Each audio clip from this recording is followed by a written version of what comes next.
దివ్యాత్మ స్వరూపులారా, నేను సాయిరామ్ టీచర్ను మాట్లాడుతున్నాను. ఈరోజు పవిత్రమైన దినం, శివునికి ఇష్టమైన సోమవారం. చిన్నగా ఒక సందేశం. భగవంతుడు ఎప్పుడు వస్తాడంటే, యదా యదా హి ధర్మస్య గ్లానిర్భవతి భారత అభ్యుత్థానమధర్మస్య తదాత్మానం సృజామ్యహం. యదా యదా హి, ఎప్పుడైతే ధర్మానికి హాని కలుగుతుందో, అధర్మం వృద్ధి నొందుతుందో, అప్పుడు భగవానుడు వస్తున్నాడు. అప్పుడప్పుడుగా యుగానికి ఒకసారి కాదు, అప్పుడప్పుడే వస్తుంటాడు. ఎందుకు? ధర్మాన్ని స్థాపించడానికి. ఎందుకంటే పరిత్రాణాయ, ఎందు గురించి అవతరిస్తాడు భగవంతుడు అంటే, పరిత్రాణాయ సాధూనాం వినాశేయ చ దుష్కృతాం ధర్మ సంస్థాపనార్థాయ సంభవామి యుగే యుగే. అంటే ఎప్పుడంటే పరిత్రాణాయ సాధూనాం, సాధువులను రక్షించుటకు, అమాయకులను కాపాడుటకు, మంచి వాళ్ళను రక్షించుటకు, పరిత్రాణాయ సాధూనాం వినాశేయ చ దుష్కృతాం, దుష్ట కర్మలు చేసే వాళ్ళని దండించటం కొరకు. పరిత్రాణాయ సాధూనాం వినాశేయ చ దుష్కృతాం ధర్మ సంస్థాపనార్థాయ సంభవామి యుగే యుగే. అట్టి సమయంలో ధర్మాన్ని స్థాపించుట కొరకై నేను అవతరించుచున్నాను. యదా యదా హి ధర్మస్య గ్లానిర్భవతి భారత అభ్యుత్థానమధర్మస్య తదాత్మానం సృజామ్యహం. యదా యదా హి, ఎప్పుడెప్పుడు ధర్మానికి హాని కలుగుతుందో అప్పుడప్పుడు నన్ను సృజించుకొనుచున్నాను, నేను అవతరించుచున్నాను, పుట్టుచున్నాను. ఎందు గురించి నేను అవతరించుచున్నాను?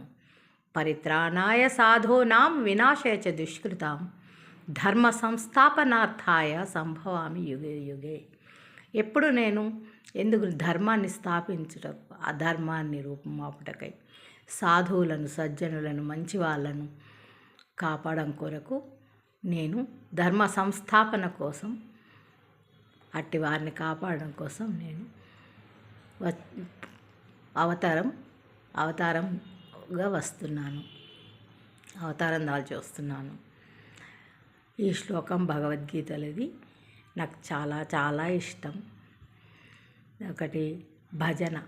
శివ మహేశ్వర శివ మహేశ్వర శివ మహేశ్వర సాయిరామ్. శివ మహేశ్వర శివ శంకర శివ మహాదేవ సాయిరామ్. కైలాసవాస మహాదేవ ఓం కైలాసవాస మహాదేవ జగదీశ్వర హర మహాదేవ ఓం జగదీశ్వర హర మహాదేవ. త్రిభువన పాల బాబా సాయి దేవా, త్రిభువన పాల సాయి సాయి దేవా, త్రిభువన పాల బాబా సాయి దేవా. శివ మహేశ్వర శివ మహేశ్వర శివ మహేశ్వర సాయిరామ్. శివ మహేశ్వర శివ శంకర శివ మహాదేవ సాయిరామ్.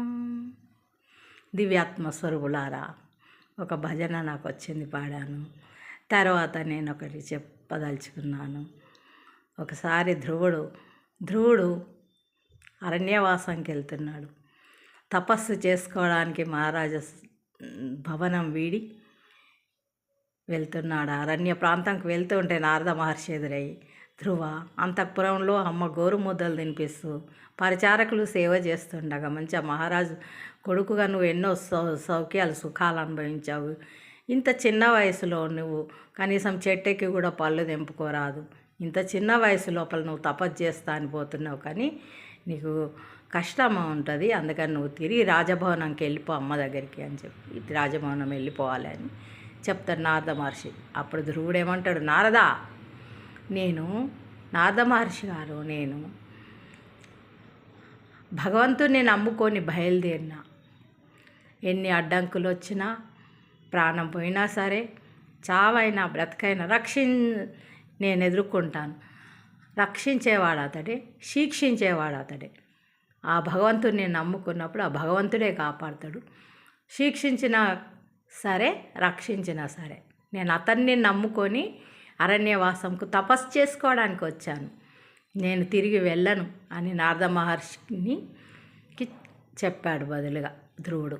చెప్తే అప్పుడు నారద మహర్షి అతనికి ఆశీర్వాదం ఇచ్చేసి మంత్రం ఉపదేశించి వెళ్ళారు. అంటే మనం భగవంతుని నమ్ముకొని వస్తాం, ఎన్నో సుడిగుండాలు వస్తాయి, ఎన్నో కష్టాలు వస్తుంటాయి, కానీ తన దారిలో సత్యంతోనే నడవాలి. పరమేశ్వరుని స్మరిస్తూ ముందుకు నడవాలి. ఆ పరమేశ్వరుని తీర్పు ఎలా ఉంటే అలా. కరెక్ట్ సత్యంతో ఉన్నప్పుడు, ఇతరులకు అపకారం చేయనప్పుడు బాధపడవలసిన అవసరం లేదు. ఎదుటి వాళ్ళు ఎవరైనా, నేనైనా ఒక మనుషుల గురించి వాస్తవాలు తెలుసుకున్న తర్వాతనే తదుపరి చర్యలు తీసుకోవాలి. ఇదిగో పులి అంటే అదిగో పిల్లి, ఇలా కరెక్ట్ కాదు. కరెక్ట్ వాస్తవాలు వెలికి తీసిన తర్వాతనే ఎవరి మీద ఎటువంటి చర్యలు తీసుకోవాలన్నా అలా. ఎప్పుడైనా వాస్తవాన్ని గ్రహించుకోవాలి. సత్యమే దైవం. మహాత్ముడు చెప్పినట్టు సత్యమేవ జయతే, సత్యమే జయించునుగాక, ధర్మం రక్షింపబడునుగాక. నేను ఎప్పుడు పూజలు చేసినా అని లాస్ట్కు అందరూ అమాయకులను కాపాడు ప్రభు అని వేడుకుంటా, సమాజాన్ని రక్షించమని వేడుకుంటా. అప్పుడే నా పూజ ఫలవంతమవుతుంది. నా కోసం నేను ప్రార్థిస్తే, నా పిల్లల కోసం నేను ప్రార్థిస్తే స్వార్థమవుతుంది అది భక్తి. అందరి గురించి ప్రార్థిస్తే, అందరు బాగుంటే అందరిట్లో నేను, మా పిల్లలు, కుటుంబ సభ్యులం మేమందరం ఉంటాం.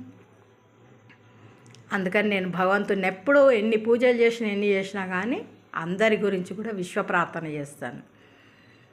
భగవాన్ సత్యసాయిబాబాకి జై. అవతారం దాల్చిన భగవంతుని స్వరూపుడు ఆ శివుడే భగవాన్ సత్యసాయిబాబా అవతార పురుషుడు. అతని పాద పద్మాలకు శతకోటి వందనాలు. జై సాయిరాం, జై సాయిరాం, జై సాయిరాం, జై సాయిరాం.